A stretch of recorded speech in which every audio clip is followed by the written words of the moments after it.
میں اپنی وضع قطع ظاہری شکل و صورت میں شریعت مطہرہ کے احکام کا مکمل لحاظ رکھوں گا، سنت کے مطابق ایک مشداری لباس اور طرز حیات اختیار کروں گا۔ دیکھیں ہم کیوں پڑھ رہے ہیں؟ تاکہ عمل کریں۔ کیوں پڑھ رہے ہیں؟ اللہ کے حکم کا پتہ چلے۔ کیوں پڑھ رہے ہیں؟ رسول اللہ صلی اللہ علیہ وسلم کے طریقہ سنت مبارک کا پتہ چلے۔ کیوں پڑھ رہے ہیں؟ شریعت پہ عمل کریں، جہنم سے بچیں اور جنت میں جائیں۔ اور جو شخص 4 سال پڑھ کر بھی، عالم بن کر بھی، عالمہ بن کر بھی اپنی وضع اور قطع بھی شریعت کے مطابق نہیں کر سکتا یا نہیں کر سکتی، اس نے دوسروں میں دین کا کام کیا کرنا ہے؟ یعنی آدمی اپنا لباس بنانے کے لیے تیار نہیں، اپنی شکل بنانے کے لیے تیار نہیں، اپنا پردہ کرنے کے لیے کوئی تیار نہیں، مرد ہے تو سنت کے مطابق داڑھی رکھنے کے لیے تیار نہیں، اپنی خوشی اور غمی شریعت کے مطابق کرنے کے لیے تیار نہیں، تو آپ یہ بتائیں کہ یہ بندہ دین پر عمل نہیں کرے گا تو دوسروں کو دین کی دعوت کیسے دے گا؟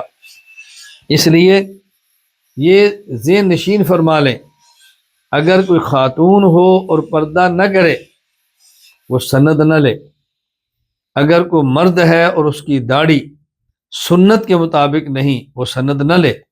سنت کے مطابق کا معنی کیا ہے؟ ایک مٹھی داڑھی۔ دیکھیں میری داڑھی آپ کے سامنے ہے، آپ اس کو دیکھیں، یہ ایک مٹھی ہے، آپ ادھر سے دیکھیں ایک مٹھی ہے، آپ ادھر سے دیکھیں مٹھی۔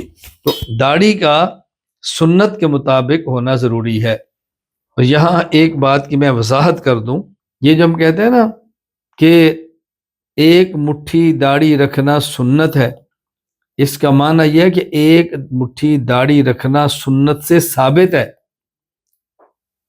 حدیث پاک سے ثابت ہے، رسول اللہ صلی اللہ علیہ وسلم مبارک عمل سے، سنت سے ثابت ہے۔ اس کا معنی یہ نہیں کہ سنت ہے رکھ لیں تو ٹھیک ہے، نہ رکھے تو کچھ بھی نہیں ہوگا۔ ایک مٹھی داڑھی رکھنا واجب ہے۔ اگر کوئی شخص ایک مٹھی داڑھی سے کم داڑھی رکھتا ہے تو وہ گناہ گار ہوگا۔ ایک مٹھی داڑھی رکھے، یاد رکھیں کتنی یعنی واضح سی دلیل ہے۔ حضرت موسیٰ علیہ السلام تورات لینے کے لیے گئے، واپس آئے، قوم نے بچھڑے کی پوجا شروع کر دی۔ حضرت موسیٰ علیہ السلام کا اپنے بھائی ہارون پہ بہت غصہ آیا، تو آپ نے کہا تم نے ان کو سمجھایا کیوں نہیں؟ تو کیا کیا؟ قرآن کہتا ہے ان کی داڑھی اور داڑھی کے بال اور سر کے بال، حضرت ہارون فرما رہے ہیں یبن ام لا تاخذ بلحیتی ولا براسی، میرے داڑھی کے بال اور میرے سر کے بال نہ پکڑو۔ میری عذر یہ تھا اگر میں زیادہ کام کرتا قوم ٹکڑی ہوتی، تو آپ کہتے ہیں کہ تو نے میرا انتظار بھی نہیں کیا، قوم کو توڑ دیا ہے، میرے آنے کا انتظار کرتا، میں تو اسی تھوڑی سی نرمی برتی ہے۔ اب بتاؤ جو داڑھی تھی ہاتھ میں آتی تبھی کہا نا میری داڑھی کو نہ پکڑے، یہ چھوٹی داڑھی جو ہاتھ میں آتی ہی نہیں اس کا آپ کیا کریں گے؟ خیر میں ابھی اس پہ دلائل نہیں دے رہا، میں صرف آپ کو سمجھانے کے لیے کہہ رہا ہوں، اللہ ہمیں بات سمجھنے کی توفیق عطا فرمائے۔